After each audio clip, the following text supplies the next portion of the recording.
They said the man didn't exist. Not he died. Not he disappeared. They said he didn't exist. No record. No footprint. No birth certificate they could find. No school picture. No old neighbor who remembered him. Like the city itself took a deep breath and swallowed his name. But I know he existed. Because I heard him. And once you hear a voice like that, calm, measured, terrifyingly sure, you don't forget it. I first came across him on a night I wasn't even supposed to be working. The kind of night where rain doesn't fall, it punishes the road. The kind of night where your phone battery drains faster than it should, and the streetlights flicker like they're blinking to warn you. I was in a small office behind a larger building, the kind of place nobody visits unless they're lost or desperate. The city called it a municipal annex. The staff called it the basement, even though it wasn't underground. It just felt like it. Stale air, old paper, humming fluorescent lights. The sort of place where you start to believe secrets have weight. That night, I was clearing a backlog, dusty folders, damaged hard drives, old evidence logs from cases nobody cared about anymore. The work was boring. Safe. The kind of boring that keeps you alive. Then I saw a file that didn't match anything. No barcode. No case number. No name on the spine. Just a single letter printed in a neat, mechanical font. K. I thought it was a mistake. A misfile. Some clerk's lazy label. But when I opened it, I felt the temperature in the room change. Not like air conditioning kicked in. Like something in the room had just noticed me. Inside were photos that had been copied too many times. Grainy, slightly crooked, stamped with dates that didn't make sense. A crowd outside a courthouse. A black car with tinted windows. A man in a simple suit, standing half in shadow, half in light, looking directly at the camera like he knew the picture would be taken before the photographer even raised the lens. And clipped to the inside cover was a thin audio cassette. The label wasn't handwritten. It was typed, like someone didn't want their handwriting recognized. It said only, play only once. I stared at that for a long time. In my line of work, you learn that warnings like that are either dramatic or real. I should have put it back. I should have closed the file, locked the cabinet, and finished my boring backlog. But curiosity doesn't feel like curiosity in the moment. It feels like logic. Like you deserve to know. So I found an old tape player. One of those plastic ones with a weak speaker and a broken lid. I slid the cassette in and hit play. At first, there was nothing but hiss. Static. That fuzzy sound like a room full of whispers. Then a voice came through. A man's voice. Not shaky. Not emotional. Not panicked. Calm. Controlled. The kind of calm that makes you sit up straight without realizing. He said, if you're listening, then you already understand the first rule. A pause. The first rule is that truth has a price. Another pause. And then, almost like he was smiling. And the second rule is that the people who pay that price never get a receipt. I remember my hand hovering over the stop button. I wanted to stop. I did. I swear I did. But I didn't. He continued, like he was reading a statement or delivering a verdict. My name is not important. Names are for headstones and history books. I will have neither. I swallowed hard. The tape crackled. You're not here because of curiosity, he said. You're here because you've already been touched by what I'm about to explain.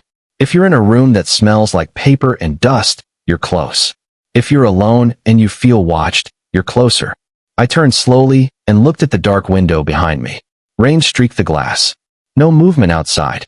Still, I felt the hair on my neck stand. The voice continued. There is a system beneath the system, he said. It doesn't vote. It doesn't campaign. It doesn't confess. It does one thing. Protect itself. He paused long enough for me to breathe. Then he said something that, to this day, I can't shake. It isn't that I'm powerful. It's that I'm exposed. Static. Do you understand? Power is allowed. Exposure is not. The tape clicked faintly as it turned. What I know isn't illegal, he said. What I know is worse. I leaned closer, like that would make it clearer. He named no politicians. No companies. No agencies. He didn't need to. He spoke in patterns. In structures. In how things moved. In your city, he said, there are cases that die quietly. Not because they're unsolved. Because they're solved too well. My throat felt dry. There are people who don't get arrested, he went on. They get rerouted. Their problems are handled somewhere you don't see. Their names are moved from paper to silence. The tape hissed again. And then, he said, there are the ones who do the rerouting. A sound in the background, like a door closing far away. He lowered his voice slightly. The rerouters have a map, he said.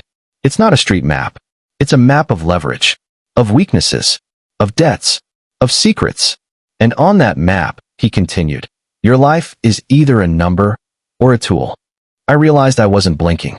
Then he said, I used to draw the map. My chest tightened. The voice didn't brag. It didn't boast. It stated it like a fact that shouldn't exist. I drew the map, he repeated, and I watched what happened when the wrong hands found the wrong path. He paused, and then I made a mistake. The room felt smaller. I believed I could reform it, he said. I believed I could clean it from the inside. That's what naive people believe. Static. I thought if I revealed enough, the system would correct itself. He gave a soft, humorless exhale. But systems don't correct themselves. They protect themselves. He stopped again, like he was letting that sink deep. You think this is a story about a man who angered powerful people, he said. It isn't. This is a story about a man who made a powerful system feel naked. The tape hissed louder for a moment, then steadied. There are eyes on this tape, he said. And when he said that, the light above me flickered, once. Maybe coincidence. Maybe my imagination. But the timing was too perfect, too clean, too cruel. By now, he continued, they know someone opened the file. They don't know who. Yet. My heart kicked. He said, yet, like it was scheduled. He breathed once, slow and deliberate. If you want to live, he said, you will do what I did too late. You will act like I never existed. The cassette crackled. And if you can't do that, he said, then you will finish what I started. Then, very quietly, almost like a confession, I left a key. At that, my fingers tightened on the edge of the desk. A key doesn't open a door, he said. A key opens a pattern. He let the words hang. Look for the missing minutes. He repeated it, slower. Look for the missing minutes. The tape clicked as if the mechanism struggled. And when you find them, he said, you will understand why I can't be exposed. The voice lowered to a near whisper. Because once you see the map, you can't unsee where it leads. Then, after a pause that felt like a held breath, he said, they'll come for you the way they came for me. Static surged. Loud. Violent. Then the tape went quiet. I stared at the player, waiting for it to continue. Waiting for the next sentence. Waiting for anything. But it was over. I ejected the cassette with shaking hands. And that's when I noticed something I hadn't noticed before.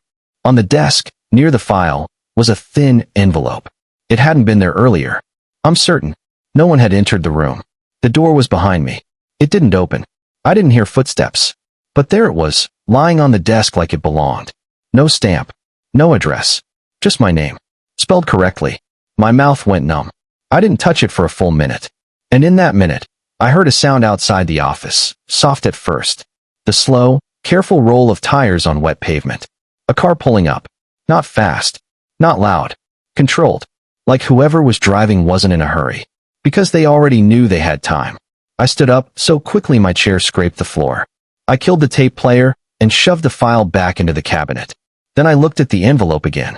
My name. Perfectly typed. I reached for it with 2 fingers, like it might be poisonous.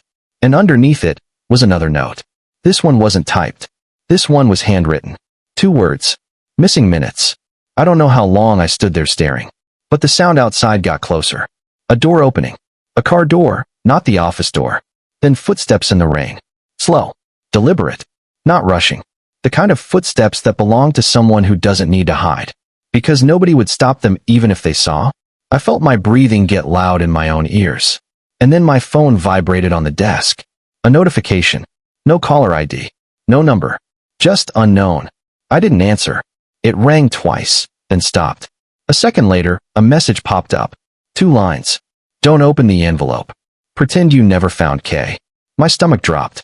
Because I hadn't told anyone. Nobody should have known. And the footsteps outside didn't stop. They came closer and closer. Until they were right outside the door of the annex. And then, silence. Not peaceful silence. The kind of silence that says someone is standing still, listening, waiting to hear if you breathe. I held my breath. I watched the doorknob. I waited for it to turn. It didn't.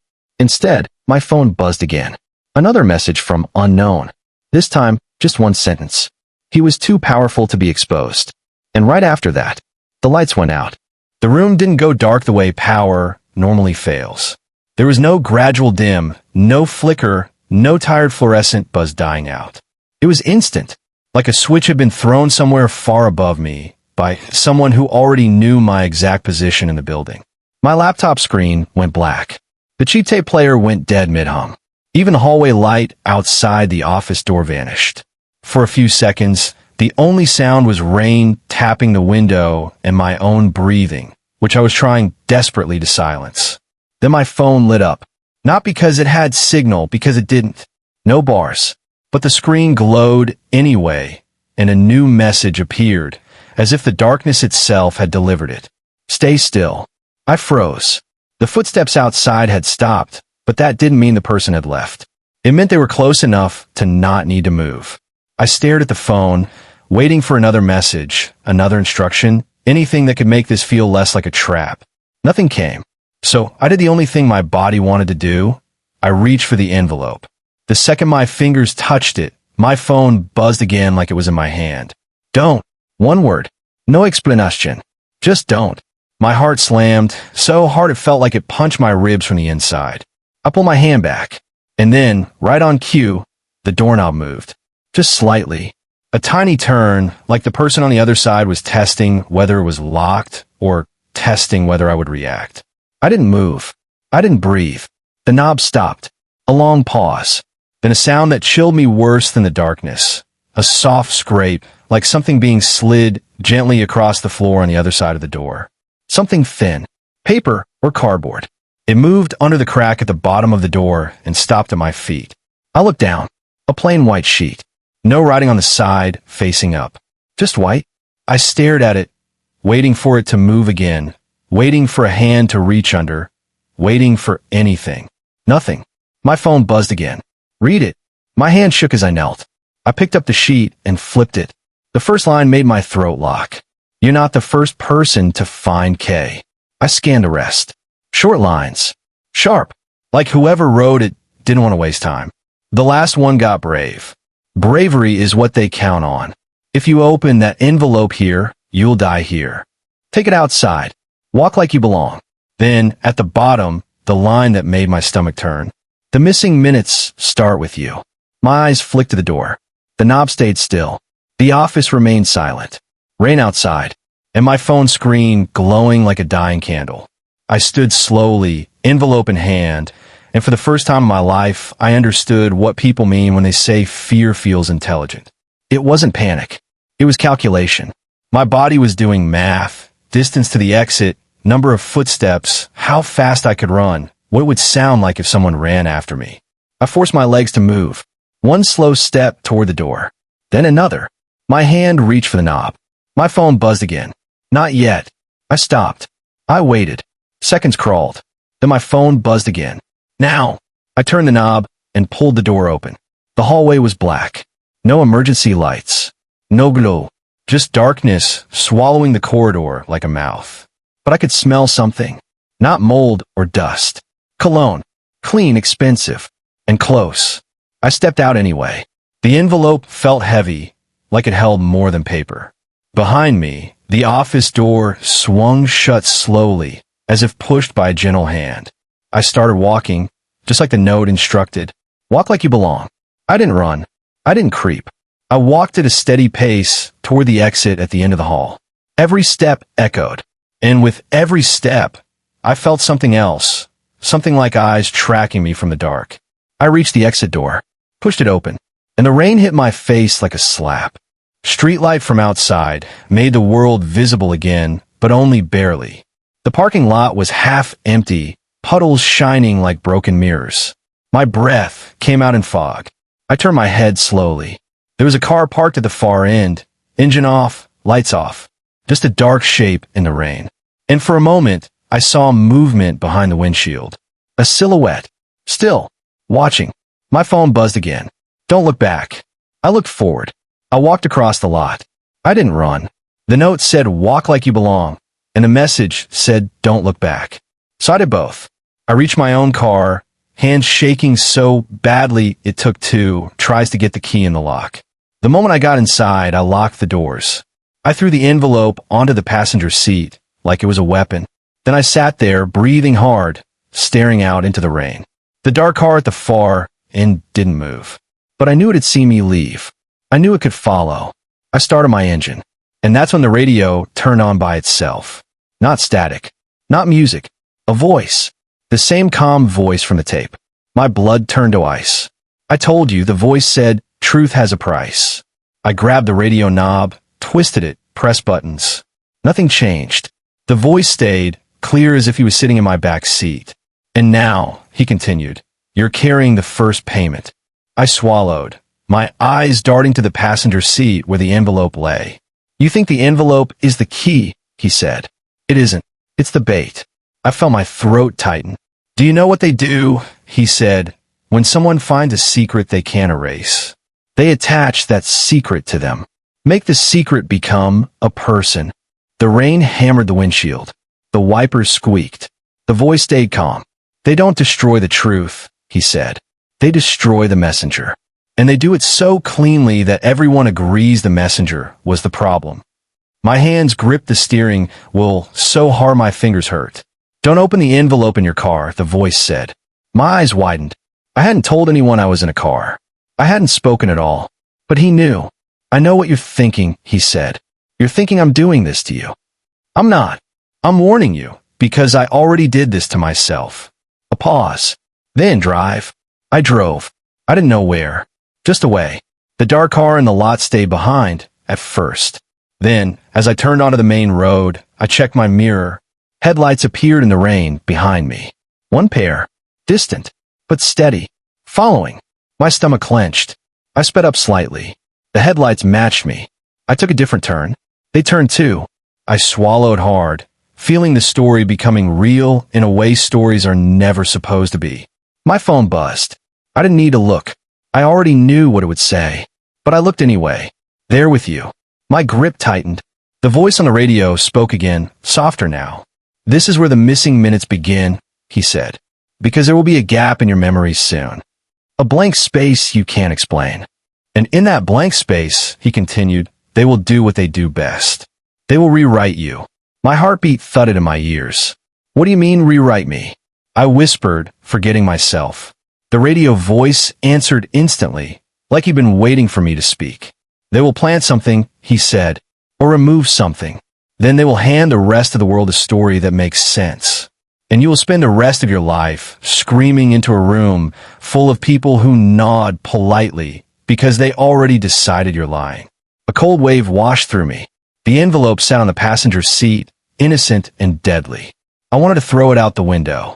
I wanted to stop the car and run into the rain. But the headlights behind me stayed steady, and the voice stayed calm like he'd lived this part. Listen, he said, you must make a choice now. If you keep driving, you'll lead them to wherever you feel safe. If you stop, they'll end this tonight. If you open the envelope, he said, you'll know why I couldn't be exposed. And if you don't open it, he added, you'll still die not knowing. The road ahead blurred with rain. My mind raced. My throat felt tight. Then the phone buzzed again with a new message, different tone, different rhythm. Not like the earlier commands. Longer. You're doing well. You're almost at the point where you panic. Don't. Take the third exit. My eyes widened. Third exit? I didn't know this road well, but I saw an upcoming sign through the rain. Exit 1. Then another. I counted. My heart pounded. Headlights behind me. And then, before I could decide whether to obey, my car's speakers crackled and the calm voice returned, sharper this time. That isn't me, he said. A chill went through my spine. That message, he said, isn't for me. My blood turned cold. The phone buzzed again. Take the exit. The voice on the radio spoke quickly now, the calm cracking for the first time. They're inside your signal, he said. They can push you like a steering wheel. Do not take that exit, he said. My hands trembled. Exit 3 approached fast. The headlights behind me grew brighter. My phone buzzed again like a pulse. Now, I was trapped between two unseen forces, one telling me to obey, one telling me to resist. And then, at the very moment I reached the exit, my engine died. Everything went silent. The dashboard lights flickered once and went out. The car began to slow. The rain got louder, and the headlights behind me closed the distance. I pressed the brakes hard on my throat, and the car coasted to a stop at the side of the road. No power, no lights, no radio, no voice, just rain and approaching headlights. Then a knock, not on my window, on the roof. A slow, deliberate tap. Once, twice, 3 times. My breath stopped. A shadow moved beside my driver's window. A figure standing close, so close I could see the outline, even through the rain. And then the phone lit up one more time. A final message. Open the envelope. My fingers moved without my permission. I picked it up, hands shaking, heart pounding, and I realized something that made my stomach drop even harder. The envelope seal was already broken. Not torn open, not ripped, just unsealed, like it had been opened before I ever touched it, like it had been opened and resealed. My throat tightened. Outside, the shadow leaned closer to the window, and I heard a voice, not from the radio, real, human, muffled by rain. Step out, it said softly. Let's talk about what you found. I stared at the envelope. I stared at the shadow. And then, slowly, I pulled the first sheet of paper from inside, and the first thing I saw was a timestamp. A time that didn't match anything I remembered. A time that suggested there was a chunk of my night already missing. A chunk I couldn't account for. A chunk that had already been taken. And under the timestamp, 3 words that made my blood run cold. You opened it. The paper felt warmer than it should have, like it had been against someone's skin. My eyes locked onto the timestamp at the top. 2:17 a.m. I looked at my car's dead dashboard, then at my phone's dim clock. 1:43 a.m. That made no sense, because I couldn't have opened anything at 2:17 a.m. if it wasn't even 2:17 a.m. yet. Unless the time on my phone was wrong. Unless the time in my head was wrong.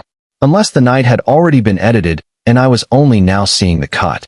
The rain hit the windshield in fat, aggressive drops. The shadow outside shifted, and I heard the faint squeak of wet shoes on gravel. Step out, the voice repeated, calm and patient, like this was a routine stop. Like I was the one who'd called them. My throat went tight. I tried the door handle once, just to see if it was stuck. It wasn't. That meant I could step out. Or that meant they wanted me to. I looked back down at the paper.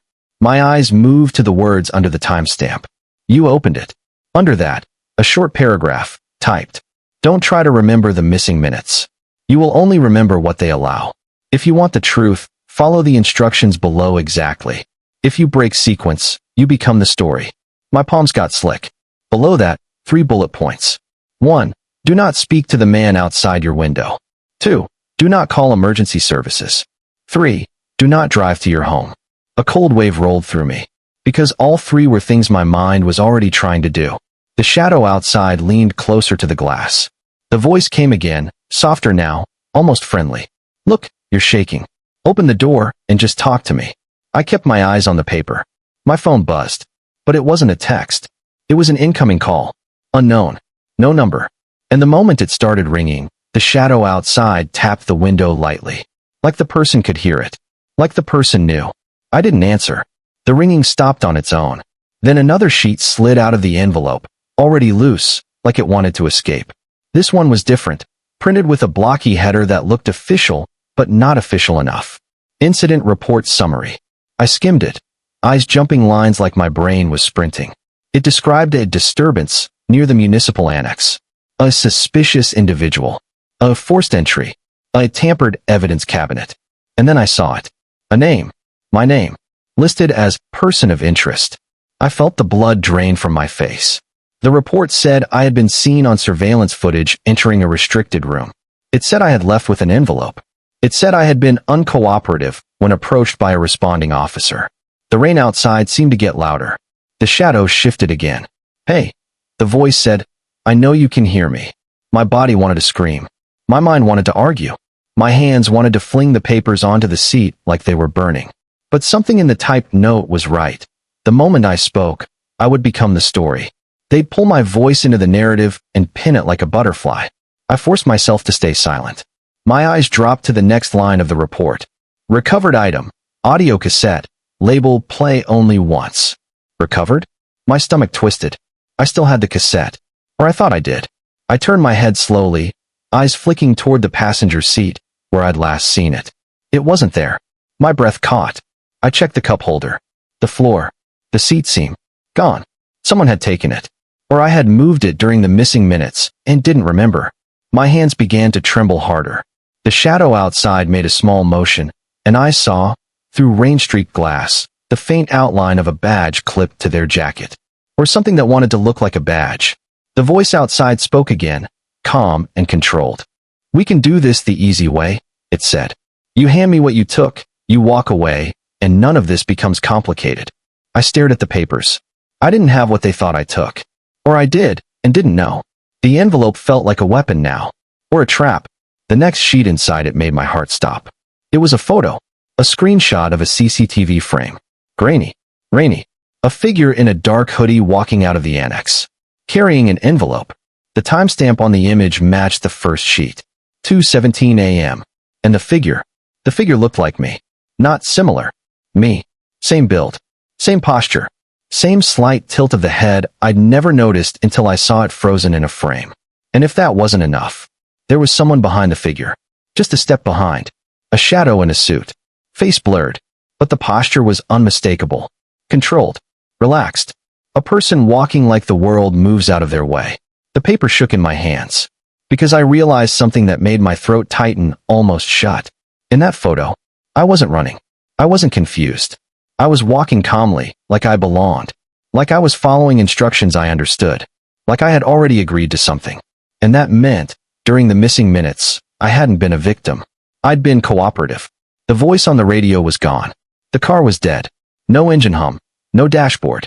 Just rain and the voice outside. "Open the door," the voice said again, patient. "You're making this worse." I didn't respond. I kept pulling from the envelope, because I needed to see the whole trap. The next page was a map. Not a street map.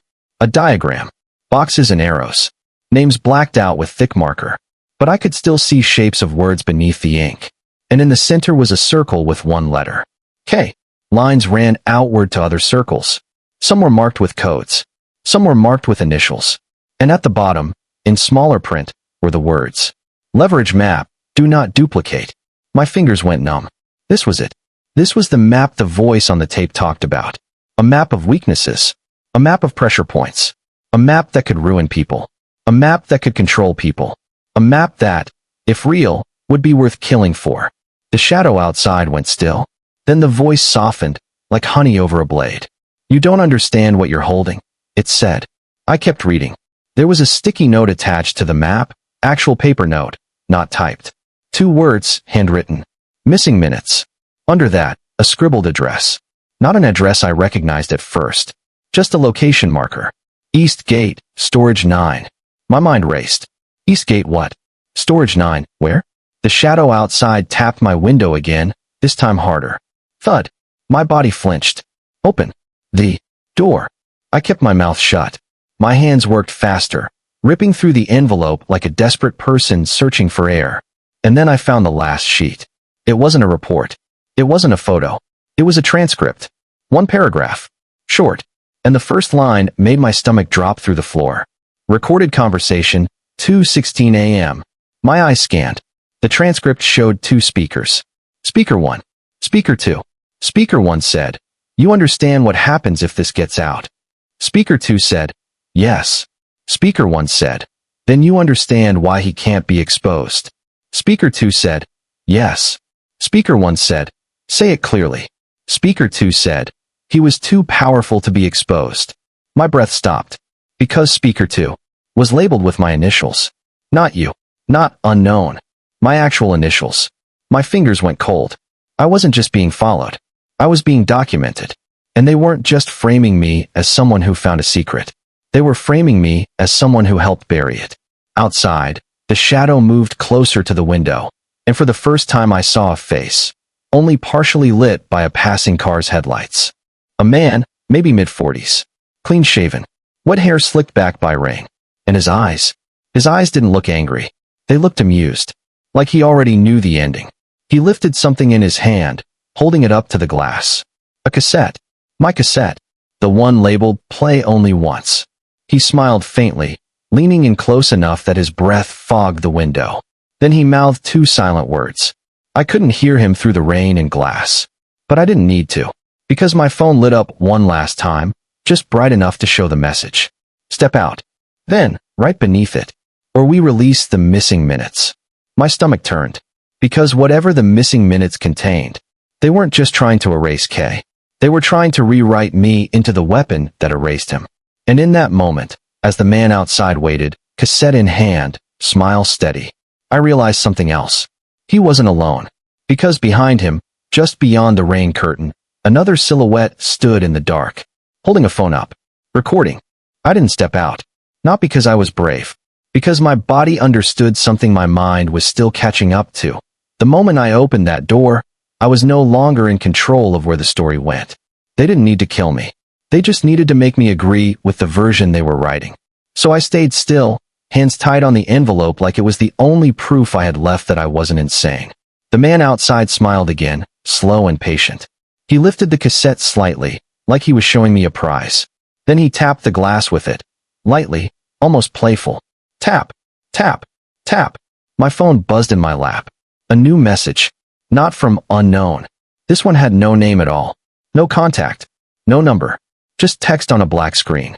Eastgate. Storage 9.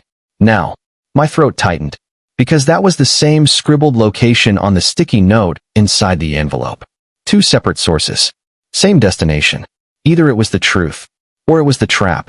Outside, the second silhouette shifted, the faint glow of a phone screen catching on rain.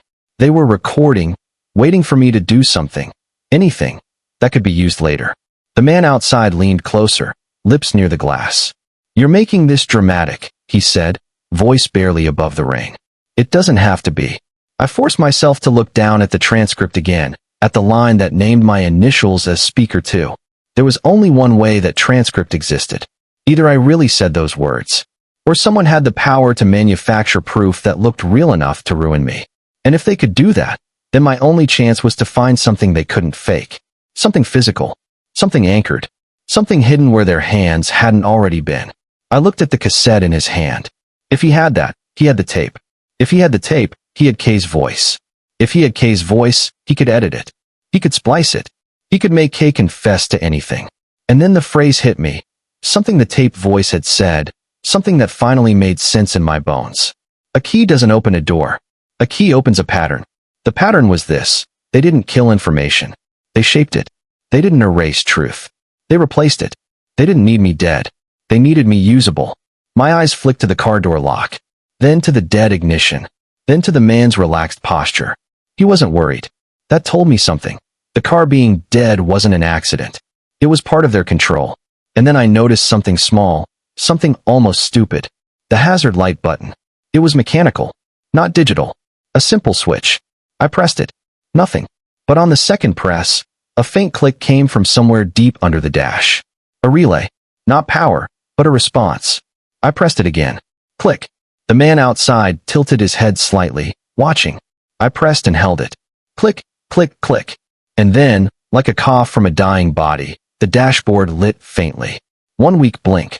My breath caught. The man outside straightened slightly. Just slightly. A tiny sign of irritation. I didn't stop. I kept pressing. The dashboard blinked again, longer this time. And the moment it did, my phone buzzed. A new message. Good. Then another. Start the car on the third blink. My heart hammered. I counted with my eyes. Blink 1. Blink 2. The man outside took one step back, subtle, like he was making room for something. Blink 3. I twisted the key. The engine coughed. Once. Twice. Then roared to life like it had never died. My chest exploded with relief and terror at the same time, because that meant someone had just allowed me to move.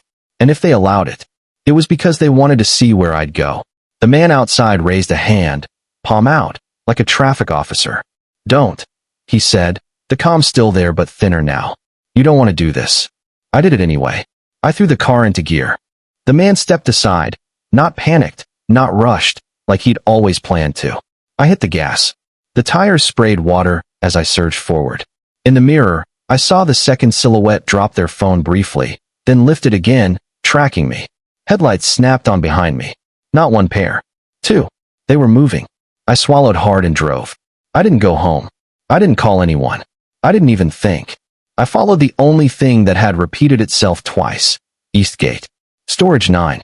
The city around me blurred into wet neon and dark buildings. Traffic lights flashed green, yellow, red, like warnings that didn't matter. My phone stayed dark for a full minute. Then it buzzed again. A new message, short. Don't take the highway. I didn't. 2 seconds later, another message. They'll expect you to. So I stayed on the smaller roads, the ones with potholes and dim streetlights, the roads that feel forgotten. But they weren't forgotten tonight. Because the headlights behind me kept showing up whenever I checked my mirror. Sometimes close. Sometimes far. Always there. Like a leash with slack. I turned twice without signaling. The headlights turned too. I slowed, pretending to be unsure. The headlights slowed. I sped up. They matched me. It wasn't a chase. It was escorting. Like they weren't trying to catch me. They were guiding me. I reached a wide road with a rusted sign near an old industrial area, East Gate. The kind of place where factories used to breathe smoke and now just sit like dead animals. Storage yards. Abandoned lots. Shipping containers stacked like coffins. My skin crawled. Because Storage 9 suddenly made sense. This wasn't a building. It was a yard. A storage facility. A place meant for hiding things. Or people. I turned in. No gate attendant. No security booth light. Just a wide opening and a row of numbered sections painted faintly on concrete.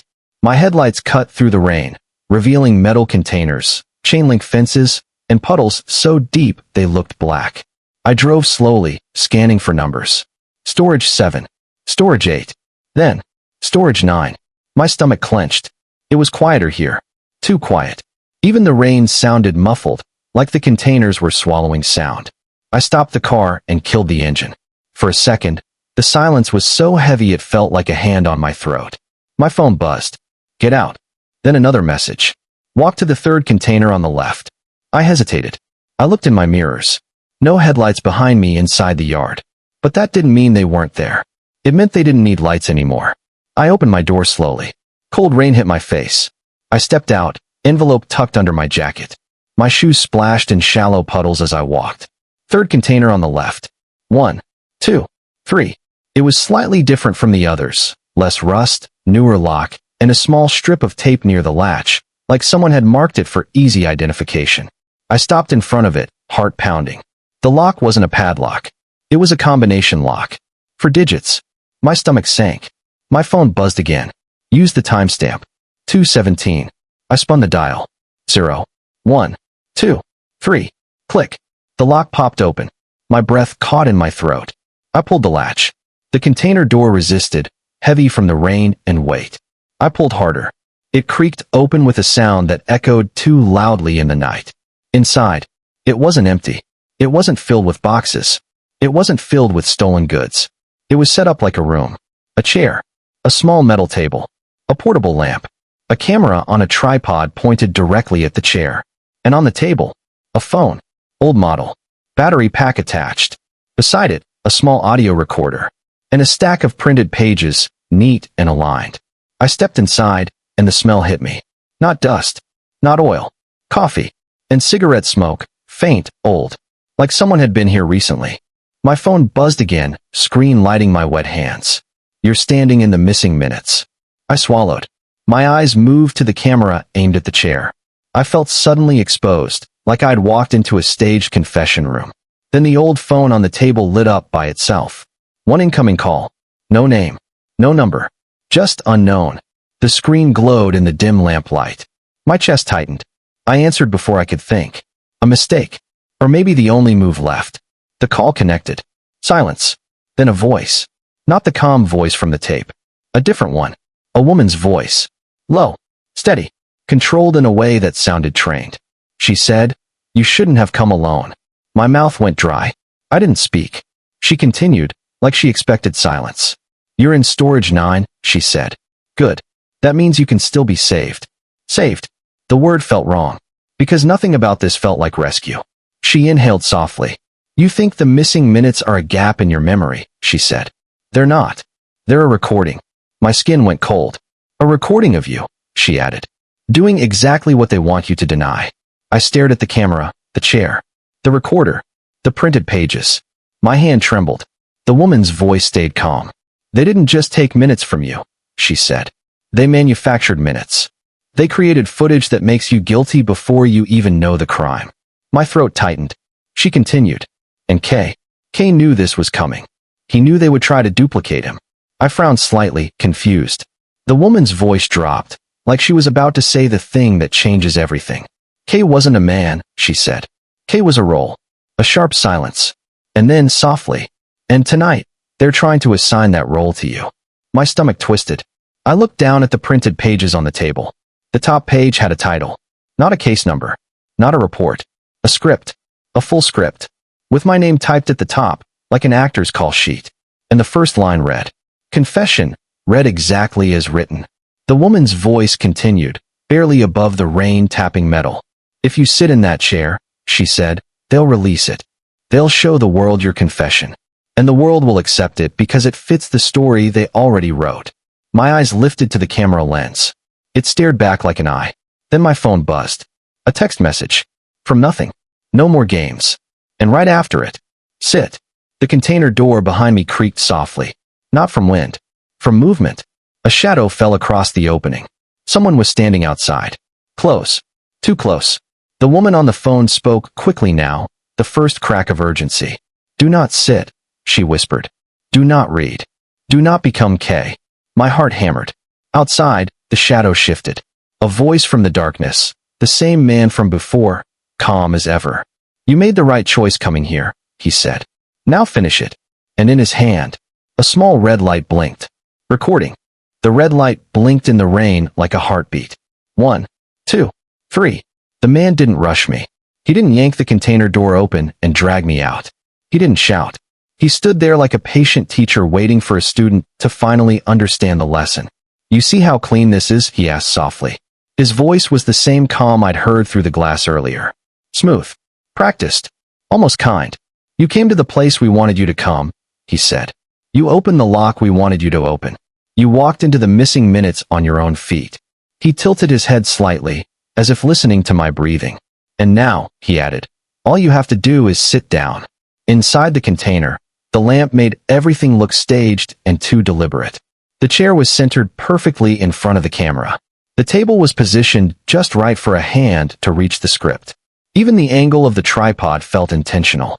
This wasn't a hiding place. It was a set. The woman's voice was still on the call, low and urgent now.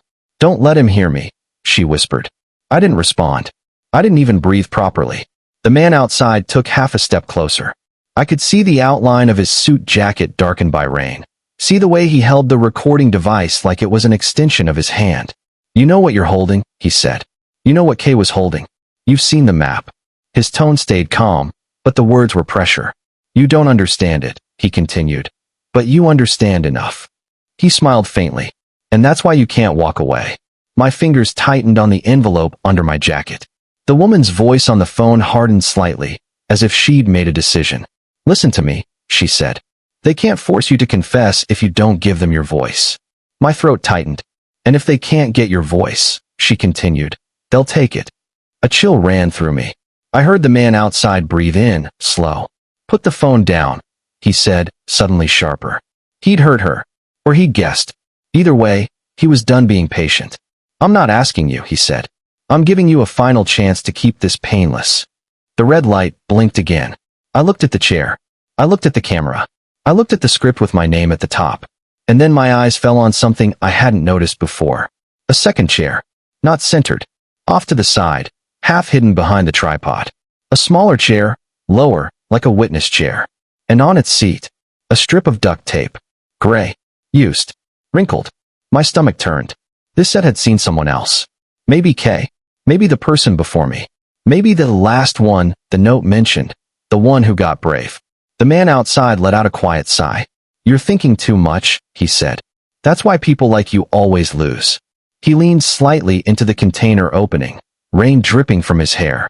You want to know what the missing minutes are? He asked. I'll tell you. His smile widened just a fraction. The missing minutes are where we turn a problem into a solution. My skin crawled. They're where we take a person who saw too much, he continued, and we convert them. Convert them into what? The woman whispered on the phone. The man answered anyway, like he enjoyed the question. Into a story, he said. He gestured lightly at the camera. A story the public can digest, he he said. A story that makes them feel safe. A story that makes the system look clean. He paused, eyes fixed on me. And then, he added softly, "We archive you." Archive. That word landed like a coffin lid. The woman's voice tightened. "He's recording you right now. Every breath. Every movement." The man outside nodded once, as if agreeing with her. "Yes," he said. "I am." He raised the recorder slightly. "And even if you don't speak," he said, "your silence can be edited." My hands trembled. Because he was right. They didn't need a real confession. They needed something believable. The woman spoke quickly now, controlled urgency. "Look at the printed pages," she said. "Look at the margins." I glanced down at the script.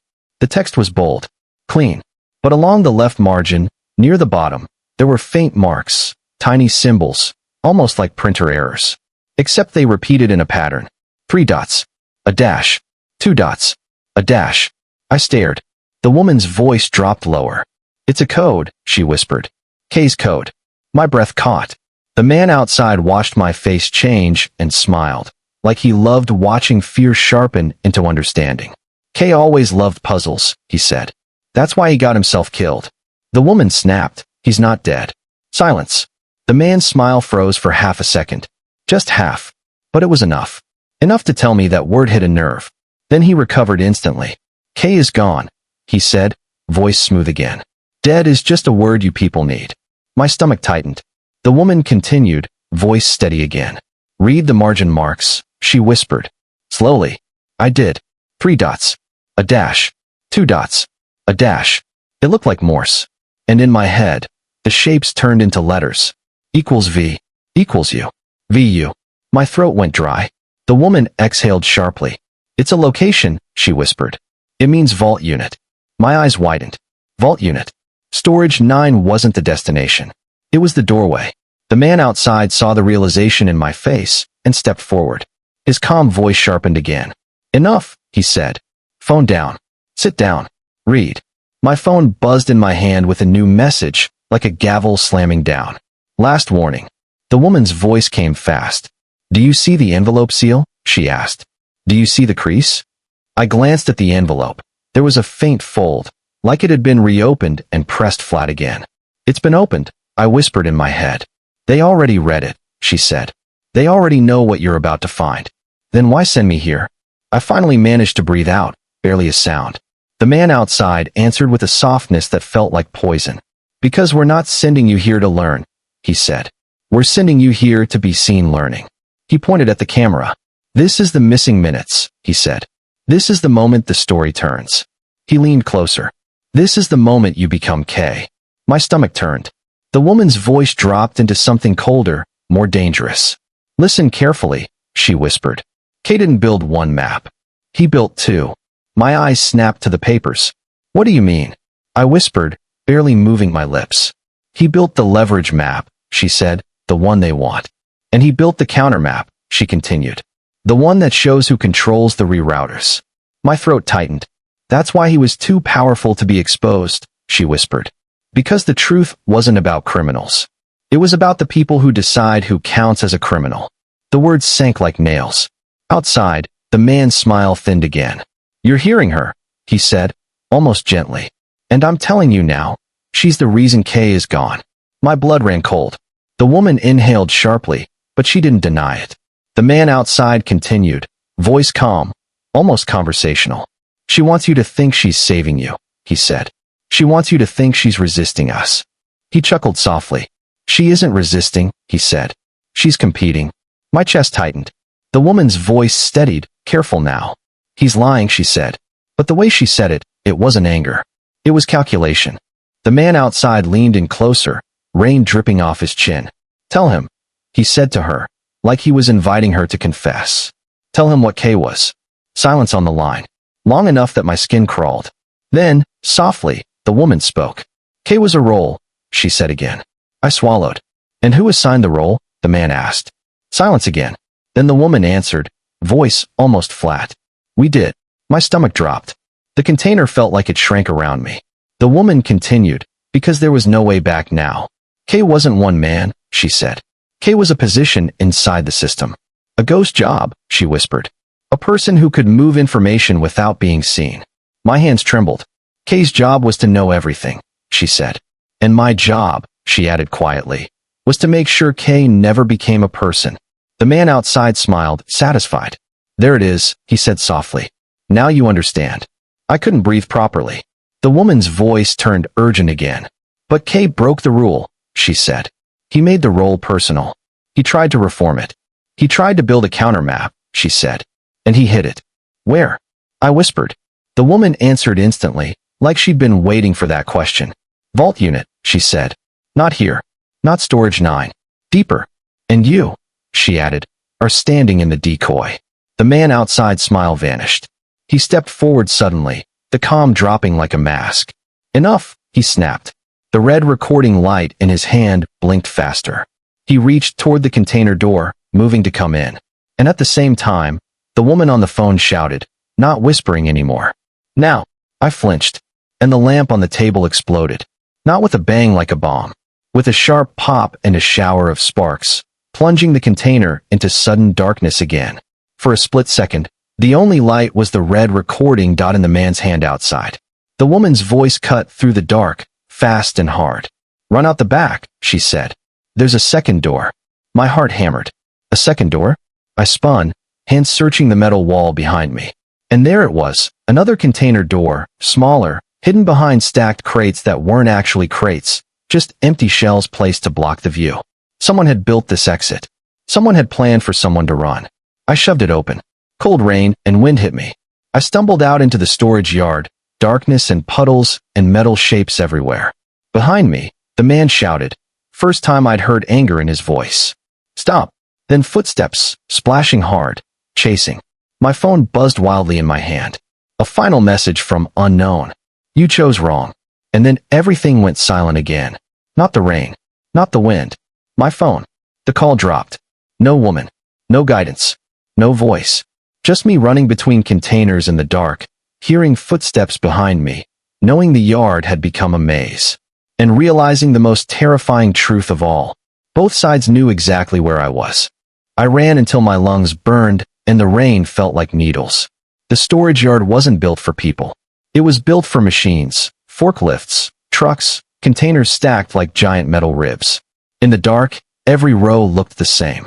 Every puddle hid a dip that could twist an ankle. Every shadow could be a person. Behind me, the footsteps didn't rush. They stayed steady, controlled, like they weren't chasing to catch me fast. They were chasing to keep me moving in the direction they wanted. I cut left between two containers and nearly slipped. I caught myself on cold metal, fingers scraping wet rust. My phone screen flashed once. No signal, no call, no messages, just the dim glow of my lock screen.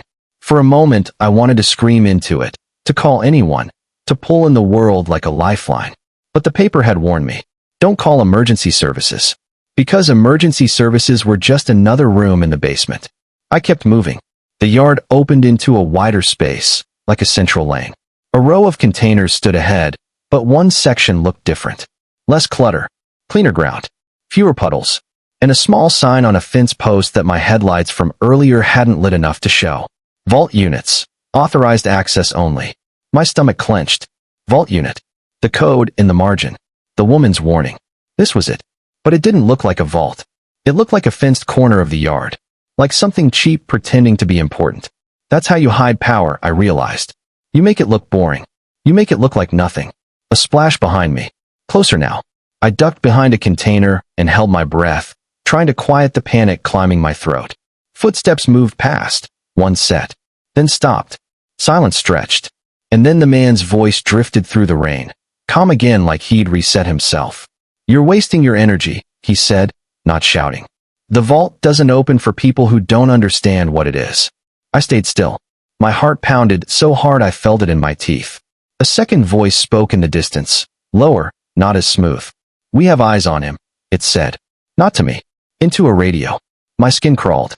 They weren't alone. They had a team. They had coordination. They had the kind of calm that comes from knowing nobody will question them if things get ugly. I forced myself to move again, slow and low, slipping between containers toward the fenced vault corner. The gate looked locked, chain and padlock. But beside it was a keypad mounted to a post, the kind you'd see at a private parking lot. For digits. My hands shook as I reached it. The obvious code was 0217. But the obvious code was how traps worked. I hesitated. Then I remembered the tape voice.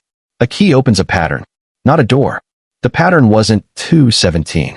The pattern was missing minutes start with you. My eyes flicked to the transcript sheet in my head, the line with my initials. Speaker 2. My initials. The system wasn't using time as the key. It was using identity. I looked down at my hands. And then I noticed something I'd missed. On the back of my right hand, just below the thumb, was a faint ink mark. A stamp. Small. Almost invisible in the rain. For digits. My stomach dropped. It wasn't there earlier. Or it was, and I hadn't seen it. Or it was placed during the missing minutes. The digits read, 11:04. I stared like the numbers might change. They didn't. I punched them into the keypad. 1, 2, 3, 4. The padlock clicked. The chain loosened.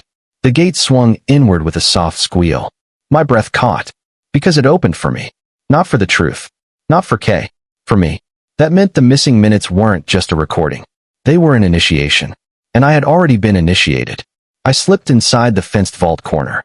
Behind the fence was a metal door built into the side of a container-like structure. Thicker steel. Newer paint. A security camera above it, angled downward. The camera pivoted slightly as I approached. Tracking. Watching. Recognizing. Then the door unlocked with a small mechanical chirp, as if it had been waiting for my palm. I didn't touch anything. But the lock clicked anyway. The door cracked open on its own. My throat went tight. Inside was warm. Not comfortable warm. Machine warm. The air smelled like electronics and cold metal. A narrow corridor led in, lit by pale ceiling strips. It felt too clean for a storage yard. This was the real basement. This was the system under the system. I stepped in. The door shut behind me with a heavy, final sound. And the rain disappeared. The silence inside was so complete I could hear my own pulse. I walked forward slowly. At the end of the corridor was a small room with a single screen mounted on a wall. A chair. A table. Not the stage set in Storage 9. This one felt real. In the center of the table sat a device. A sealed black drive case with a keypad. Beside it was a small label, printed neatly. Missing minutes. Playback. My mouth went dry. This was what they threatened to release. This was what they said would destroy me. And now it was sitting in front of me like an offering. The screen on the wall flickered to life by itself. A simple interface. One button. Play. Under it, a warning in plain text. Playback is irreversible. Viewer becomes record. My hands trembled. I didn't touch the button. I stared at it, waiting for another message, another call, another voice. None came. Then the screen displayed a new line. Confirm identity. A camera above the screen blinked. It scanned me, my face, my eyes. A soft beep. Then, identity confirmed. And before I could stop it, the screen started playing. At first it was black. Then the image sharpened. It was CCTV footage. But not the annex footage. This was inside Storage 9. This was inside the container set. Except the angle was different. Higher. Hidden. It showed the chair, the camera, the table. And then it showed me walking in. Not the me from 5 minutes ago. Me from the missing minutes. Dry jacket. Calm posture. No shaking. I watched myself close the door behind me like I owned the place. My stomach twisted. On the footage, I walked to the table. I placed the envelope down neatly. Then I sat in the chair. Centered. Facing the camera. Like a professional. Like someone used to being recorded. Then the audio cut in. Clear. And the voice that filled the room was mine. My blood ran cold. On the screen, my recorded self spoke, calm and steady. This is the statement, my voice said, as agreed. I felt like I couldn't breathe. My recorded self continued. My name is. The audio glitched right at the name. A deliberate distortion. Like someone didn't want that part audible. But my face on the screen stayed calm. Then my recorded voice said, I accept the role. My hands went numb. I understand the consequences, my voice continued. I understand the system beneath the system. I understand that exposure is not allowed. My stomach turned hard. Because it sounded real. It sounded like me on a day when I wasn't afraid. It sounded like me making a deal. Then the recorded me leaned slightly forward and said the line that shattered whatever was left of my certainty.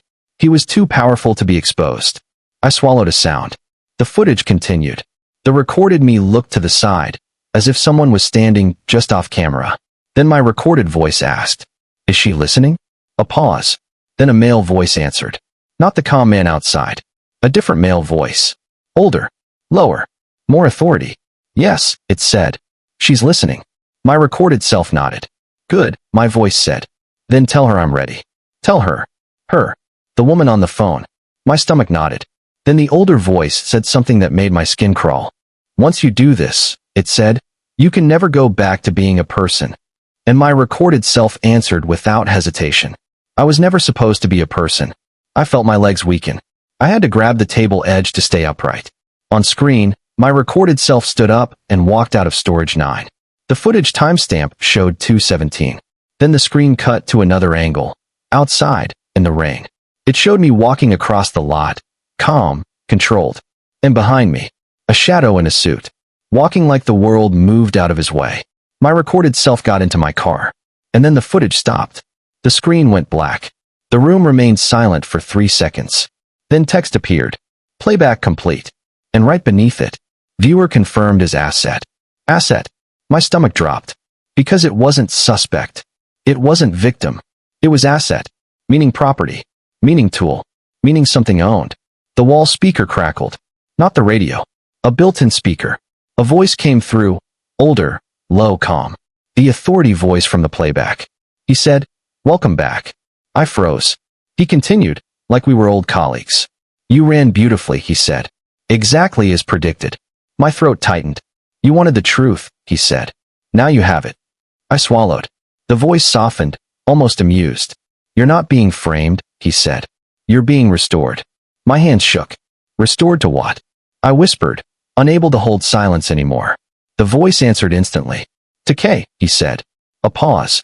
Then the real bomb dropped. The line that made my blood feel like ice. K isn't dead, he said. K is, plural. I couldn't breathe. The voice continued. There have been many KS, he said. There will be many more. And tonight, he added, we decide whether you're one of them again, or whether you become a public example. The door behind me clicked. Unlocked. Not open. Unlocked. Like an invitation. Or a threat. The voice spoke one last time, gentle as a knife. Step out, it said. And let's talk about the woman you've been trusting. The door didn't open by itself. It just sat there, unlocked, waiting for me to choose humiliation over mystery. My hands were still on the table. My legs felt unreliable, like my body had become a borrowed thing that might be taken back any second. The screen stayed black. No more text. No more playback. Only the voice, older, calm, trained, humming through a hidden speaker like it belonged in the walls. Step out, it said again. I didn't want to. But the alternative was worse, staying in a room that had just proven my memories could be edited. So I walked to the door like someone walking to a verdict. I pushed it open. The corridor lights were brighter now, as if the building had woken up to greet me. The air felt warmer too, controlled climate, controlled environment. I followed the corridor back the way I came. The exit door at the end unlocked with another soft chirp. And when I stepped outside, the rain hit me again like reality returning. But the storage yard wasn't the same as before, because now there were people. Not a crowd. Not a scene. Just enough to control everything. 2 men stood near the fence line, wearing plain dark jackets that didn't scream police, but carried the posture of authority. One leaned against a container like he'd been there all night, as if time was something he didn't have to respect. And in the center, under the glow of a high floodlight, stood a man with gray hair and a clean, expensive coat that somehow looked dry. He wasn't tall, but he carried height. His face was ordinary in the way powerful faces often are, forgettable by design. The kind you'd pass on the street and never remember, which is exactly the kind you fear later when you realize he remembered you. He smiled as if we were meeting at a business dinner. Good, he said softly. You're still breathing. My throat tightened. I wanted to say, who are you? But the question felt childish in a place like this. He offered his hand like it mattered. I didn't take it. He didn't mind. He glanced at the fence and then back at me, as if checking whether I understood how surrounded I was. You saw it, he said. The missing minutes. I didn't speak. He nodded once, satisfied anyway. That footage, he said, is the most honest thing you've seen all night. My stomach turned. I didn't do that, I finally said, voice rough. I don't remember. He lifted a finger gently, cutting me off without aggression. Memory, he said, is a privilege, not a right. He stepped closer, not threatening, not hurried. You're trying to decide whether you were framed or recruited, he said. I'll save you time. He leaned in slightly. You were recruited, he said. And then you panicked. My skin crawled. You're not special, he added softly, as if offering comfort. You're functional. The words hit like a slap.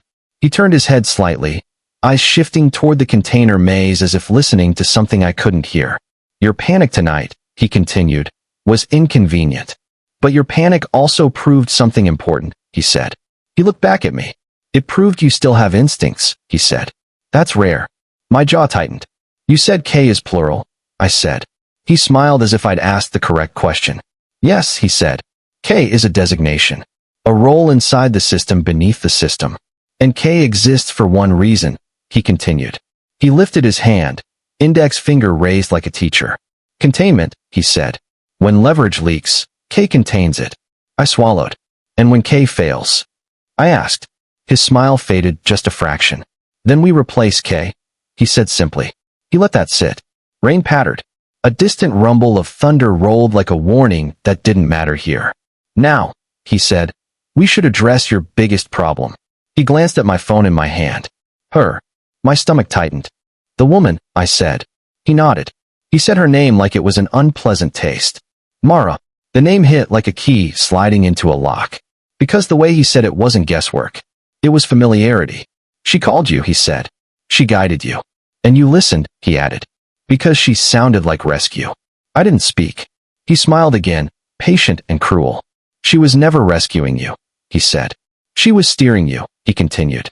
The same way we were steering you. My chest tightened. She's part of this, I said. He tilted his head slightly, as if appreciating the speed of my comprehension. Yes, he said. Then he corrected himself. Not exactly.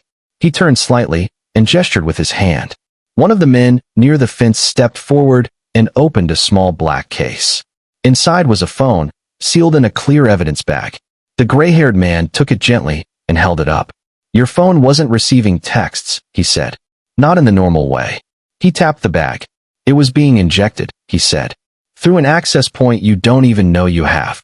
I felt sick. He lowered the phone. Mara has access, he said. Because we gave it to her. I stared. And why? I asked. His eyes stayed calm. Because Mara is our quality control, he said. The words turned my blood cold. He walked a few steps, slow circles, as if arranging the conversation like furniture. When someone becomes K, he said, they either become a tool, or they become a person. He paused and looked at me. And when they become a person, he said softly, they start asking questions. Questions become guilt, he continued. Guilt becomes reform. And reform becomes exposure, he said. He leaned in slightly. And exposure, he whispered, is not allowed. My stomach twisted. So Mara, I started. He nodded. Mara's job, he said, is to identify when K is becoming a person. And when she identifies it, he added, she creates a controlled collapse. A controlled collapse. My throat went dry. Tonight, he said, was your controlled collapse. He lifted his hand and pointed toward storage 9. The decoy set, he said. The staged confession. The pressure. The chase. All of it, he continued, designed to do one thing. He looked straight at me. To see whether you would run, or whether you would obey. My mouth went numb. And what happens if I obey? I asked. He smiled again. Then you return to the role, he said. Quietly. And if I run? I asked. He shrugged lightly.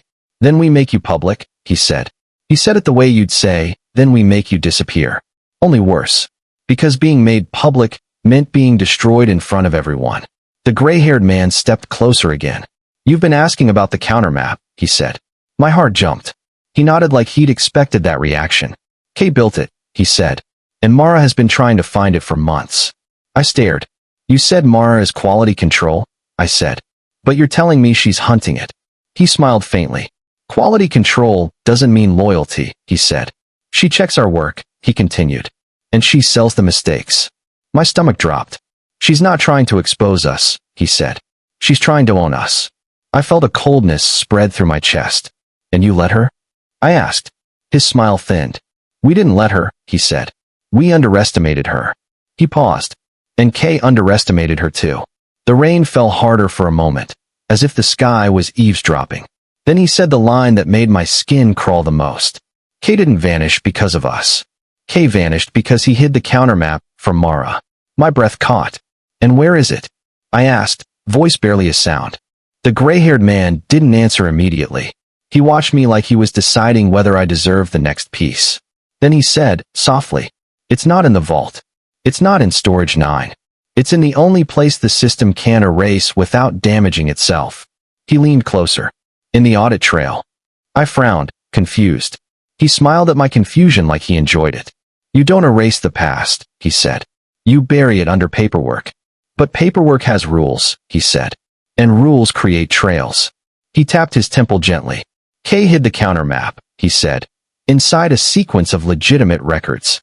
Records that cannot be deleted," he continued, "without triggering alarms that even we can't silence." My heart pounded. "And Mara wants it," he said, "because if she holds that audit trail, she holds the system." He took a step back. "So here's the choice," he said, calm again. "You can walk out of here with your life," he said. "Return to being Kay, quiet, useful. Or," he added, "you can keep chasing truth." He smiled, almost fond. "And if you keep chasing truth," he said, "you will learn why Kay feared duplication." I swallowed. "What does that mean?" I asked. His eyes locked on mine. "It means," he said, "the moment there are two Ks who don't agree, the system fractures. And when it fractures," he whispered, "it becomes violent." He turned slightly and nodded toward one of the men near the fence. The man raised a phone and pressed play. A voice filled the wet air, through a small speaker, distorted but unmistakable. The tape voice. Kay's voice. "If you're hearing this," it said, "then you already understand the first rule." My blood ran cold. The gray-haired man smiled softly. "We have Kay's voice," he said. "We have your voice," he added. "And Mara," he said, "is trying to collect both." He leaned in slightly. "Because if she can produce two contradictory truths, she can trigger a controlled war inside the system." My stomach twisted. He straightened. "And wars," he said softly, "create openings." He looked at my phone again. As if on cue, my phone lit up. One message. From unknown. Just 2 words. "I'm sorry." Then another message immediately after. "Meet me." And a location pin appeared. Not a street name. Not a building. Just coordinates and one label. Audit Archive. My chest tightened. The gray-haired man watched my face. He smiled like a man watching a coin flip in slow motion. "Go ahead," he said. "You can try to meet her." He gestured outward, like granting permission. "But understand this," he said softly. "Whichever of us you choose, you'll be helping someone become too powerful to be exposed." I should have stayed. That's what logic said. Stay in the light. Stay where the rules were clear. Stay where the people with badges, real or fake, were at least visible. But the problem with logic is that it comes after fear. And fear had already taught me one thing. If I stayed, I would become useful again. If I left, I might become dead. But at least I'd be dead as myself. The gray-haired man watched me like he already knew what choice I'd make. He didn't block me. He didn't grab me. He didn't raise a weapon. He simply stepped slightly to the side and let the gate behind him feel like an open door. Because power doesn't wrestle. Power permits. I walked out of the fenced area, back through the yard, rain soaking my shoulders, my shoes splashing through puddles that looked black as ink. Nobody followed close. I could feel them watching. I could feel eyes like cameras. But they let me go. Because they wanted to see where the "meet me" message would pull me. Because this wasn't just my choice. It was their experiment. I got into my car and started the engine. My hands were shaking so hard I had to grip the steering wheel with both hands like it was the only thing keeping me in the world. The location pin on my phone didn't give a street name. Just coordinates. And beneath it, the label. Audit Archive. I drove. Not fast, not slow. Just steady. The kind of steady that keeps you from looking guilty. The roads changed as I moved away from the storage yard. The city lights returned, soft and distant, as if I'd been outside the normal world and was now being allowed back in on probation. The coordinates led me deeper into an older part of the city, warehouses that were still in use, buildings that looked empty until you noticed how clean the sidewalks were, places maintained quietly, places with budgets that don't show up in public reports. My phone stayed quiet for 10 minutes. No calls. No texts. No buzzing. Then, at a red light, one message appeared. Don't bring the envelope inside. My stomach tightened. A second message followed immediately. Leave it under the driver's seat. I stared at the screen. It sounded like Mara. It sounded like Control. But Control had been wearing every voice tonight. Still, I did it. Not because I trusted her. Because the envelope was the most obvious thing they could use to say I'd stolen something. I shoved it under the seat, deep, where it couldn't be seen from outside. The light turned green. I drove on. The coordinates ended at a building that looked like nothing. No sign. No logo. Just a wide concrete structure with a single metal door on the side and a small security camera above it that didn't look old enough to belong there. A streetlight overhead flickered once. My stomach clenched. I parked across the street, turned off the engine, sat in silence as rain tapped the roof. The building didn't look like a vault. It looked like storage. But I'd learned the system's favorite trick. Hide the dangerous things in places that look boring. My phone buzzed. She's inside. No sender. Just the message. Then another. Go now. I stared at it. And as I did, the side door of the building opened. Just slightly. A thin dark gap. Like someone had cracked it open to see if I was real. Then it opened wider, and a figure stepped out under the weak light. A woman. Medium height. Coat hood up. Hair tucked in. Face partly shadowed by the rain and the hood. She looked ordinary, which scared me more than anything. Because ordinary is how the system walks through crowds. She didn't wave. She didn't call my name. She just turned and walked back inside. And the door stayed open, waiting for me. I crossed the street, shoes splashing, heart hammering. The moment I reached the threshold, I smelled the inside air. Dry, dusty, cold. Paper. Old paper. The smell of records that had lived longer than people. I stepped inside. The door shut behind me with a heavy clank. The woman stood 10 feet away, still under her hood, hands not visible. I didn't speak.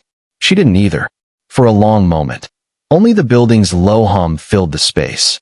Air conditioning or servers or something running quietly to keep secrets alive. Then she pulled her hood back. And I understood why her voice had sounded trained. Because she wasn't a civilian. She wasn't a random whistleblower. Her face was composed in the way people's faces become when they've spent years learning how to look harmless while holding power. You came, she said softly. Her voice matched the call. Low, steady, controlled. I swallowed. You're Mara, I said. She nodded once, like names were paperwork. Don't say it too loud, she murmured, then looked up at a corner of the ceiling. A tiny camera. I followed her gaze. I felt my skin crawl. They're listening, I whispered. She nodded again, no fear in it. More like irritation. They always listen, she said. She walked deeper into the building, motioning for me to follow. I followed. We passed rows of metal shelves filled with boxes. Each box labeled with codes. Dates. Department abbreviations. Case numbers. Audit. Trail. Records.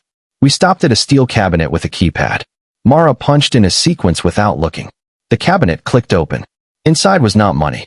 Not weapons. Not drugs. Just paper. A binder thick enough to break a wrist. Mara slid it out and placed it on a metal table. Then she looked at me. You want to know why Kay feared duplication? She said. I didn't answer. My silence was my yes. She opened the binder. The first page was a simple diagram. Clean lines, neat printing. A map. Not the leverage map. This one was different. At the top it read, Counter map, audit thread. And underneath, if you have this, you have them. My throat tightened. Mara flipped pages quickly, showing me entries that looked like normal records at first. Budget approvals. Transfer authorizations. Asset relocation logs. Internal correspondence. But every page had something hidden in it. A faint code in the margin. A repeated error in the printing. A sequence of numbers that didn't match any standard format. And then she stopped on one page and tapped it. See this? She asked. I leaned in. A normal-looking form. Asset movement, date, authorization. But in the bottom corner, very small, almost invisible, was a stamp. K-class handoff. My stomach tightened. This is how the role moves, she said quietly. You don't get promoted to K, she continued. You get handed off like a weapon. I stared. Mara flipped to another page. This one had a line item. Containment operation, duplication control. My breath caught. She tapped it twice. This, she said, is why K feared duplication. She looked at me. Because the system doesn't allow two Ks, she said. I swallowed. But you said K is plural, I whispered. Mara smiled faintly. Yes, she said. Plural over time. Not plural at once, she added. She turned another page. This one was worse. A list. Names. Not full names, initials and codes. Dates beside them. And next to each date, one of 3 labels. Retired. Archived. Corrected. My mouth went dry. What does corrected mean? I asked. Mara didn't answer immediately. She flipped the page again. This one had a photograph clipped to it. A man in a simple suit, half in shadow, half in light, looking straight into the camera. The same man from the annex photos. Mara's voice lowered. That, she said, is K. I stared. Which one? I whispered. Mara's eyes stayed calm. The last one, she said. My skin crawled. You said K isn't a person, I said. So why does he have a face? Mara exhaled softly, like she'd waited to tell someone this. Because he broke the rule, she said. He became a person, she added. He started caring. She tapped the photo. And when K starts caring, she said, K becomes dangerous. I swallowed. And you? I asked. You made him? Mara didn't deny it. She nodded once, small. I selected him, she said. I trained him, she continued. I monitored him. She flipped the binder again, landing on a page with a timestamp. 2:16 a.m. My stomach tightened. Mara held the page steady. This is your missing minutes, she said. I stared. The page wasn't a transcript.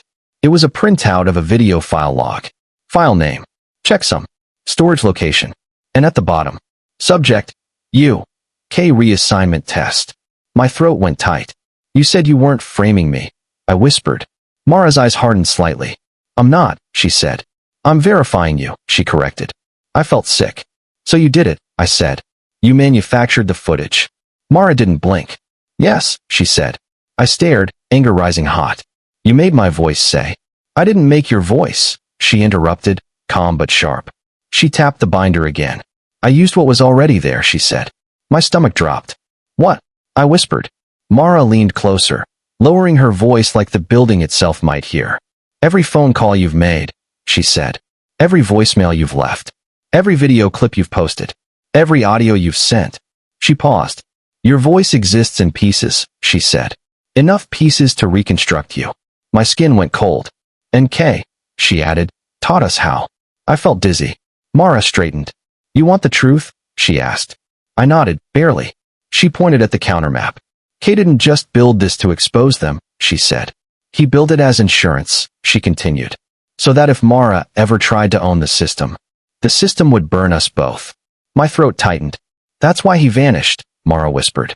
He didn't run from them. He ran from me. The air felt heavier. My phone buzzed in my pocket. A message. From unknown. Just one sentence. Ask her what she did to the last K. Mara's eyes flicked to my pocket like she could see the message through fabric. She smiled faintly, almost sad. He's still listening, she said. I swallowed. What did you do to the last K? I asked, voice tight. Mara stared at me for a long moment. Then she spoke softly, like a confession nobody would forgive. I corrected him, she said. My stomach dropped.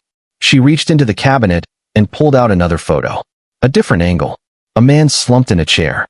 Duct tape on the chair arms. A camera in front of him. His face blurred. But the suit. The posture. Even in collapse. It was the same man. K. Mara's voice stayed calm, but her eyes looked empty. I didn't kill him, she said. I erased his ability to be believed, she continued. I made sure that if he ever spoke, the world would hear it as madness. My skin crawled. That's what corrected means, she whispered. I stared at her, sick. And then she said the final piece, the line that made everything snap into focus. That's what they'll do to you, she said. If you don't become useful again. A pause. Then, quieter. And that's why I brought you here. I swallowed. To save me, she added. Not save you. Save me. The building hummed. Rain tapped the roof. And in the corner of the room, a small red light blinked. A camera. Recording. Mara looked at it. Then back at me. They're watching, she said. And now, she whispered. You have to decide whose version of K you become. My mouth opened, but no sound came out. Because the decision she was describing didn't feel like a choice. It felt like a trap with 2 doors that both led to the same pit. Mara stood on the far side of the table, hands resting on the binder like it belonged to her. Like she'd already decided the countermap was hers, and I was just the courier that delivered it. The red camera light in the corner blinked steadily. Recording. Always recording. I glanced at it again, and a thought crawled into my head so slowly it felt like it didn't belong to me. If they're watching, then let them watch something they didn't plan. My phone buzzed again in my pocket, a dull vibration against my thigh. I didn't pull it out. Mara washed my face like she could hear my thoughts anyway. "You're wondering if you can leave," she said softly. I didn't answer. She nodded once, almost kindly. "You can," she said. "But you won't be leaving alone." Her eyes flicked toward the ceiling, toward the cameras. "They'll follow," she said, "and they'll decide what you become." I swallowed. "So what do you want?" I asked. Mara's expression didn't change. "I want the role to stop controlling me," she said. "I want to control it." She said it plainly. No shame. No apology. Just hunger. "And you think the countermap does that?" I said. Mara's lips pressed into a thin line. "It's not what I think," she said. "It's what I know." She flipped the binder to a page near the back and slid it toward me. On it were columns, codes, dates, approvals. But in the center was one line that made my throat tighten. Dead Man Protocol. Trigger. KID handoff failure. My eyes widened. Mara tapped the line once with her fingernail. "K built this," she said. "And he hid it here." "What is it?" I asked. Mara's voice lowered. "It's a switch," she said. "A buried sequence of releases. A cascade. If it activates," she continued, "the audit trail doesn't just expose individuals. It exposes the structure," she said. "The whole system beneath the system." My hands tightened. "And what triggers it?" I asked. Mara didn't answer immediately. She looked at me. Really looked. Like she was deciding whether to hand me the knife or keep it. Then she said the words that made my blood go cold. "Identity." I stared. "It's not triggered by a password," she said. "Not by a file. It's triggered by a person failing to become what they already are." My mouth went dry. I looked back at the line, KID handoff failure. A handoff. Like a weapon passed from one hand to another. And if the hand refuses, it explodes. My phone buzzed again. This time, 2 vibrations in quick succession, like urgency. Mara's eyes flicked down toward my pocket again. "Don't," she said softly. "Whatever they're sending you, don't react." I stared at her. "You can see it," I said. Mara didn't deny it. She just smiled faintly. "I can predict it," she said. "That's why I'm still alive." Before I could respond, the building's hum changed. A subtle shift. Like the air conditioning altered its rhythm. Then a quiet beep sounded from somewhere above us. Not loud. Not a siren. A tone. A warning tone. Mara's head snapped up.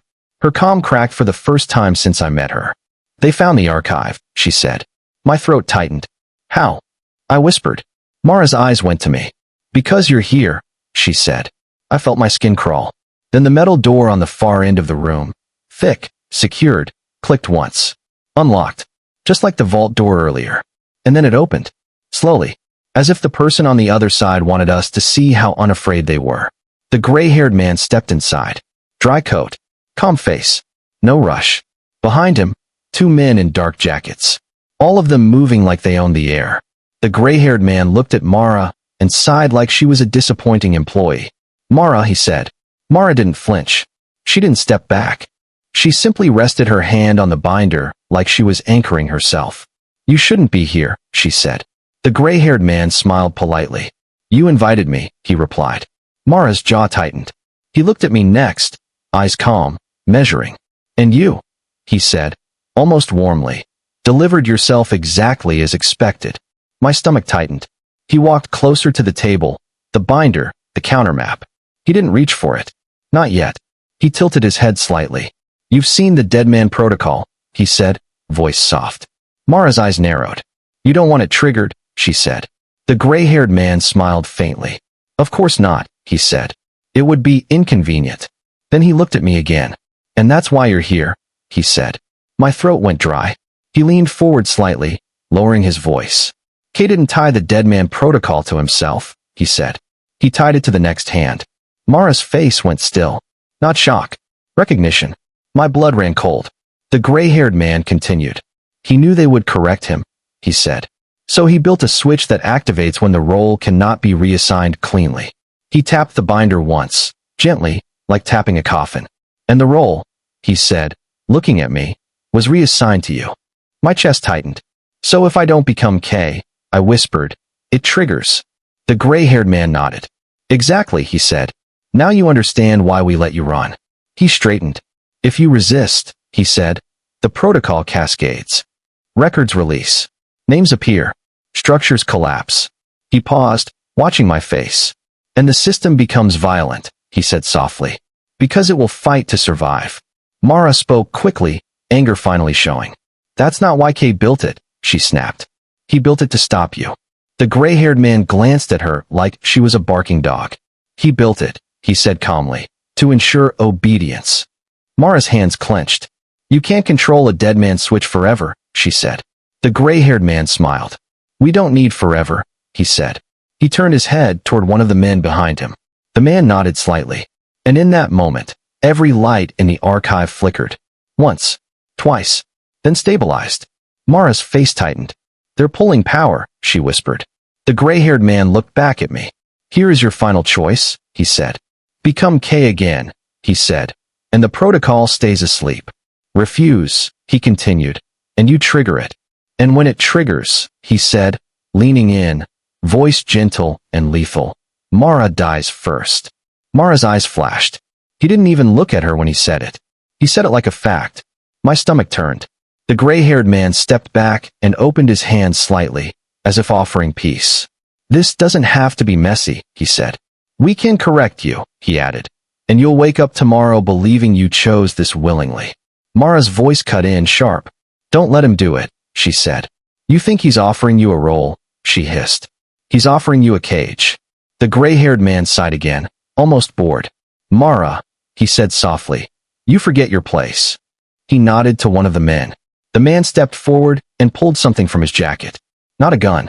A small device, flat, black, like a remote. He pressed a button. My phone in my pocket buzzed violently, like it had been shocked. The screen lit through the fabric. Mara's eyes widened. Don't look, she whispered. But my hand moved anyway. I pulled the phone out. The screen showed a video file. Already downloaded. Already opened. Title, Missing Minutes, Public Cut. A countdown timer beside it. 00:10, 00:09, 00:08. The gray-haired man smiled. You see, he said softly. We don't need your cooperation, he said. We only need your identity. Mara lunged across the table, grabbing for my phone. I jerked back instinctively. The countdown kept dropping. 00:05, 00:04. Mara's eyes locked on mine, desperate. Give it to me, she said. Now. The gray-haired man's voice stayed calm. Don't, he said. And then he added, almost kindly. If you give it to her, the protocol triggers anyway. 00:02, 00:01. My breath stopped. And then, the archive lights went out. Not a flicker. A total cut. The room plunged into darkness so thick it felt like a hand over my eyes. And in the dark, my phone screen became the only light. The countdown hit 0. The file opened, and my own voice filled the black room, loud, clear, and horrifyingly real. This is K, my voice said, and I authorized the release. My voice echoed off metal shelves and concrete, filling the blackout like it belonged there. This is K, it said again, calm and steady, and I authorized the release. For a moment, nobody moved, even the gray-haired man, because when you're used to controlling the story, there's a specific kind of fear that hits when the story starts playing without you.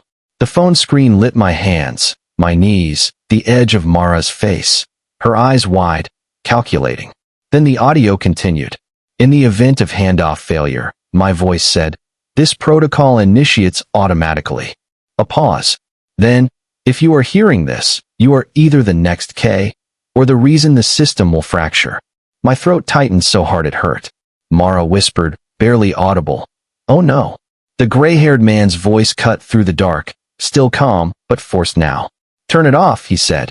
Someone behind him moved, boots scraping. But the phone wasn't on a normal video player. There was no pause button, no stop, no exit. Just playback, like it was designed to run once and run clean. My voice on the phone continued. There is no appeal, it said.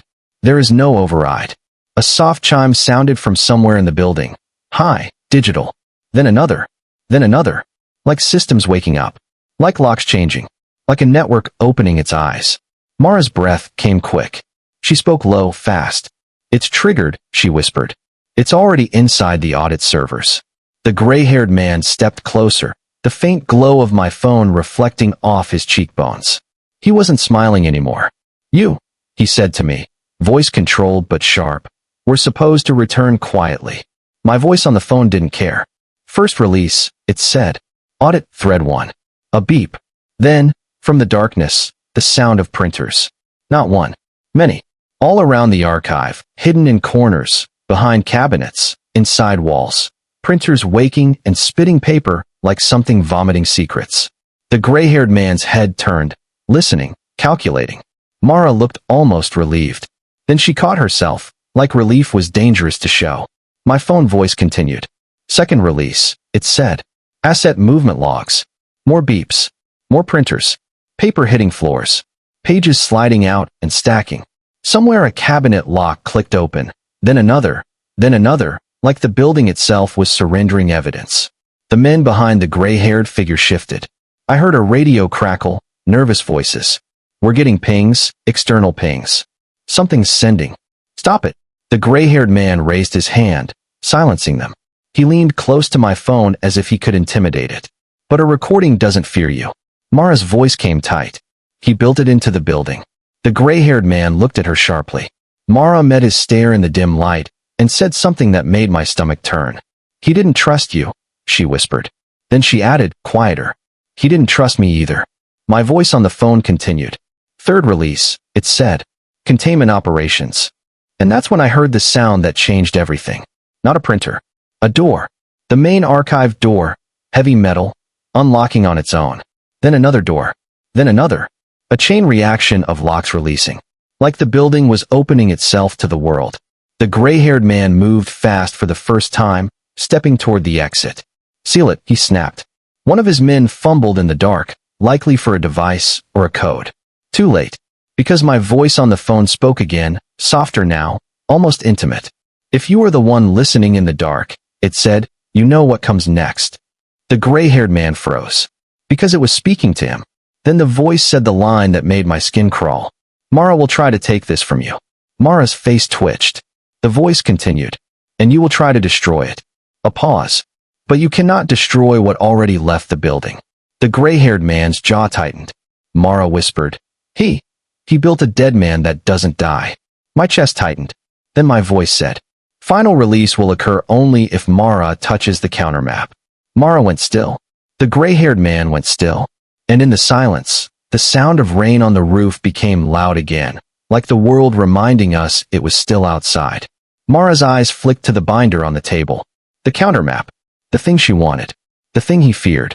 The thing the system would kill for. Mara swallowed. Then she did something that shocked me more than the darkness. She smiled. Not relief. Not fear. Recognition. And she said, almost tender. He predicted me. The gray-haired man's voice was tight now.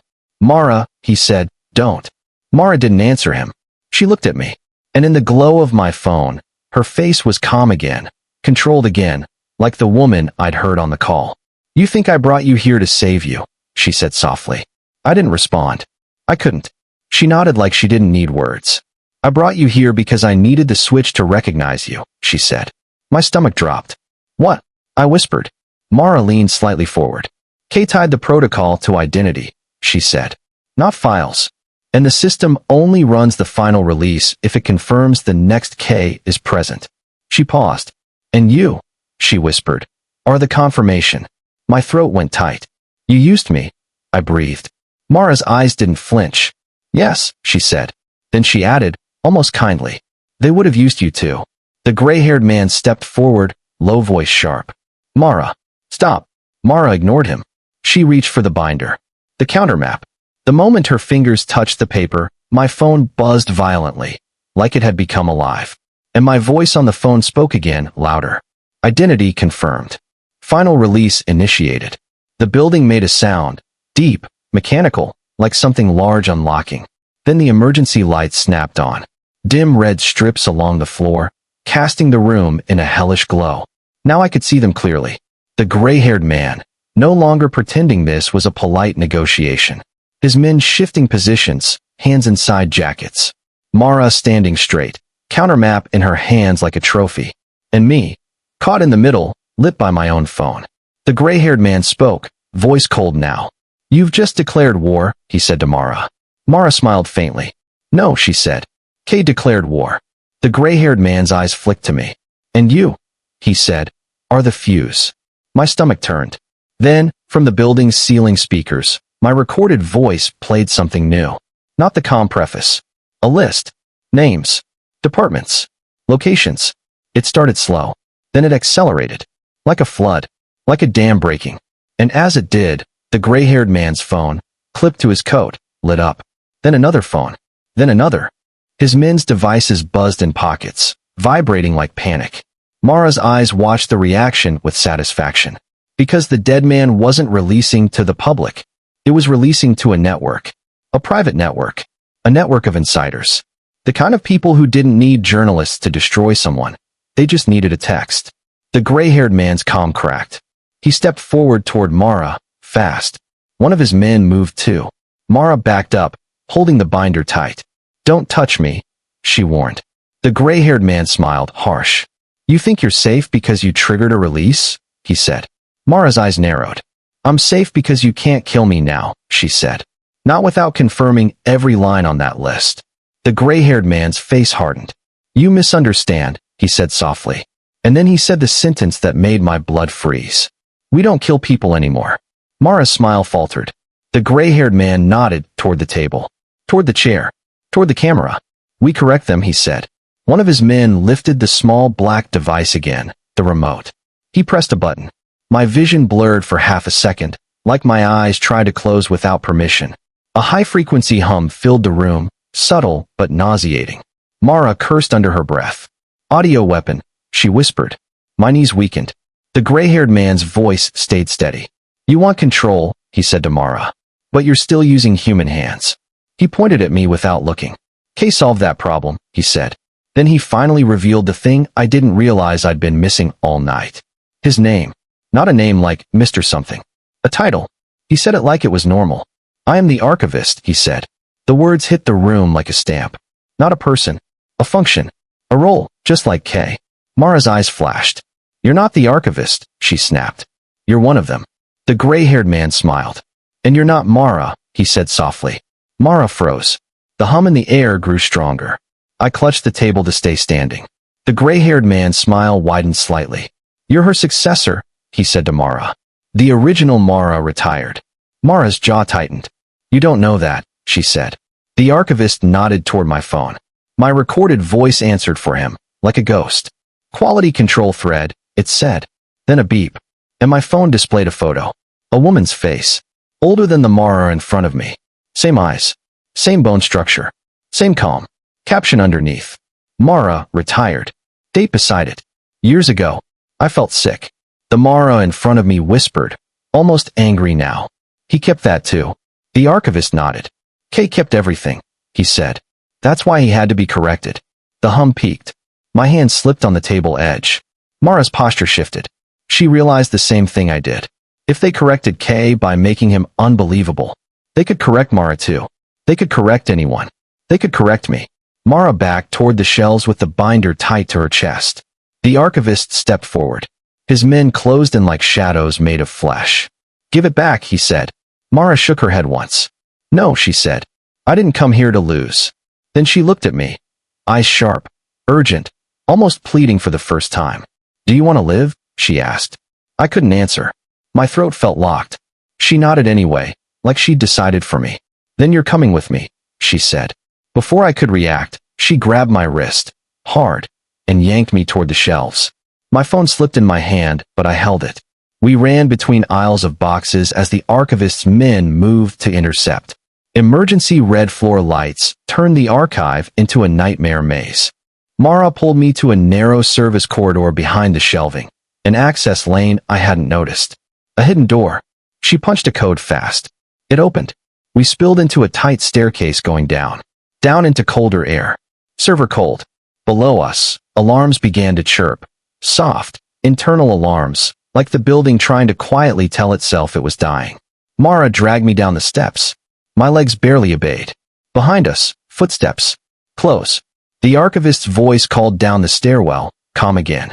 "You can't run with that," he said. Mara kept pulling. We reached the bottom. A heavy door. She slammed it open, and we stepped into a room filled with racks of blinking equipment. Servers. Data. The lungs of the audit trail. Mara shoved me toward a terminal. "Type," she hissed. "I don't know what." I started. "Type," she snapped. She slapped a sticky note onto the terminal. "For digits. 1104. The stamp on my hand. My stomach dropped. The system recognized me. Because I was already marked. I typed 1104. The terminal unlocked instantly. A prompt appeared. "K handoff confirmed. Enter command." Mara's voice was tight, urgent. "Write one word," she said.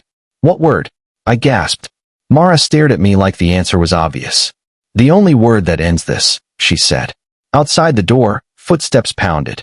The handle rattled. The archivist's voice floated through, calm as death.